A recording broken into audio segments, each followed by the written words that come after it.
Գիտեք ինչն է ամենաարդար այս պատմության մեջ, որ պատմականորեն ինչի դեմ քննադատության խոսք է բարձրացրել լրագրող Փաշինյանը, նույն բանը արել է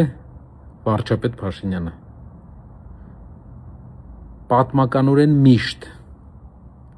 խոսելով ընտրակեղծիքներից, քննադատելով ընտրակեղծիքները, այսօր նա հատեց ընտրակեղծիքների կարմիր գիծը 50,000-ից ավել ձայն ունեցող ուժի ուղակի մի քանի ընտրատեղամասի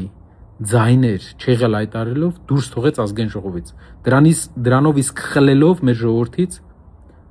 Ալիևի Ադրբեջանի սահմանադրությունը, ադրբեջանցիների կողմից ներմուծված սահմանադրությունը չէ ասելու իրավունքը։ Գիտեք ինչու է նա խոսում ընտրակաշառք տերմինի մասին, որովհետև ուզում է այդ օրակարգով շեղի ձեզ ժողովուրդ։ Այս մարդը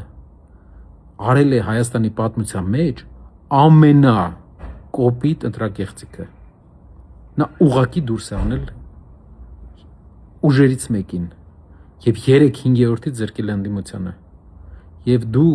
չհամարձակվես այլևս ժողովրդավարությունից խոսես, ոչ ժողովրդավար,